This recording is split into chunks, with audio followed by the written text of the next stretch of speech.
একের ভিতরে দুই, two in one, two in one recipe. যারা বেগুনের চপ এবং আলুর চপ পছন্দ করেন ইফতারে প্রতিদিন, তারা এরকম একটা টু ইন ওয়ান ইফতার রেসিপি করে নেবেন।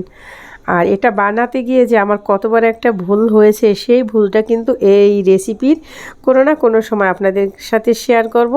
আর এই ভুলটা কিন্তু আপনারা করবেন না, যার কারণে আমি আপনাদের সাথে এই ভুলটা পুরোটাই শেয়ার করব রেসিপির কোনো না কোনো মাঝে। তো এই রেসিপিটা করার জন্য প্রথমে আমার একটা বড় বেগুন লাগবে। আর বেগুনটাকে কিন্তু আমি এইভাবে নিয়ে ধুয়ে নিয়েছি, তারপরে কেটে নিচ্ছি। কোনোটা মোটা কোনোটা পাতলা হয়েছে, এটা হয়েই, সব তার এক সাইজ হয় না।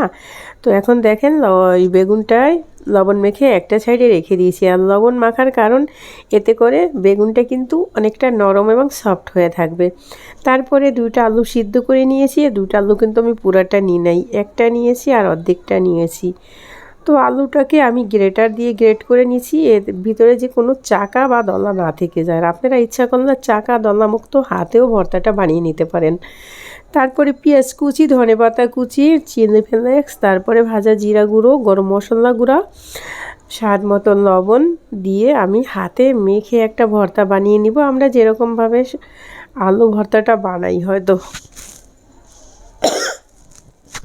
আলু ভর্তা আমরা গরম মশলার গুঁড়াটা দিই না, কিন্তু এখানে তো যেহেতু আমি চপ বানাবো, তো ওই জন্য গরম মশলার গুঁড়াটা দিয়ে তারপরে সামান্য সরিষার তেল দিয়ে একটা ভর্তা বানিয়ে নিয়েছি। ভর্তাটা বানিয়ে নিয়ে রেখে দিয়ে তারপরে কিন্তু আমি হাতটা ধুয়ে নিয়ে শেপ দিয়ে নিব। দেখেন হাতটা ধুয়ে হাতে একটু তেল মেখে নিয়েছি। আর আমি যে বেগুনের চপটা বানাবো, আলু বেগুনের চপ একসাথে, তো ওইটার সাইজ মতো করে বানিয়ে নিয়েছি। তারপরে এখানে আমার একটা ডিম দরকার হবে। ডিম আমি প্রথমে একটা ভেঙে নিচ্ছি, প্রয়োজন যদি হয় আরও একটা নিব।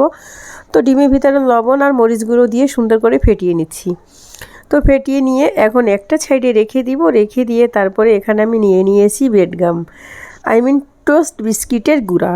তো ওটা এখন দেখেন আমি বেগুনের মাঝখানে দিয়ে একটা টুথপেস্ট নিয়েছি, সেটা দিয়ে আটকে দিচ্ছি।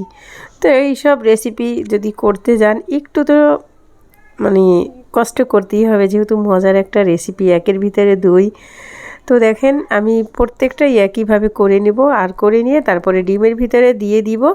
আর গড়বার কি হয়েছে, ভুল কী করেছি সেটাও শেয়ার করব। তারপরে আমি বেডগামে কুটিং করে নেব।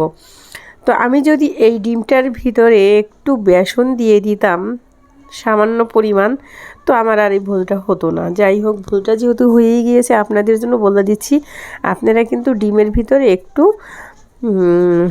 বেসন দিয়ে দিবেন।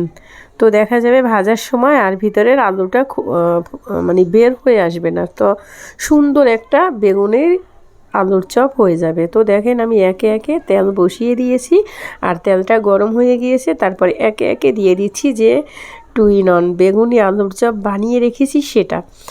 আর আপুরা মানে আপনাদেরকে সতর্ক করার জন্য বলছি, অবশ্যই ডিমের সাথে একটু বেসন দিয়ে তারপরে এ পর্যায়ে ভেজে নেবেন। আমার কিন্তু এইটা ভুল হয়ে গিয়েছে। আর ভুল হওয়ার কারণে কিন্তু আমার এই জিনিসটা কিন্তু অত একটা পারফেক্ট হয়নি, কিন্তু টেস্ট হয়েছে অসাধারণ একটা টেস্ট।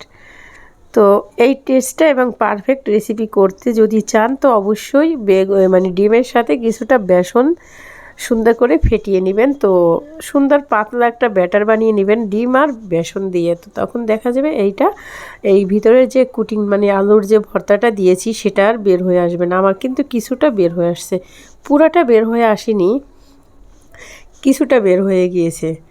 তো আপনারা যদি একদম পারফেক্ট করতে চান, আমার মতো ভুল না করতে চান, তো অবশ্যই সতর্ক, মানে এই রেসিপিটা আমি দিতাম না, তো আপনাদের সতর্ক করার জন্য দিলাম যে এটা এইভাবে যদি আপনারা না করে ওইভাবে করেন, খুব সুন্দর হবে এবং টেস্টের কোনো এদিক ওদিক হয় নাই। তো আজকে এ পর্যন্ত, পরবর্তী কোনো না কোনো রেসিপি নিয়ে আপনাদের মাঝে হাজির হয়ে যাব।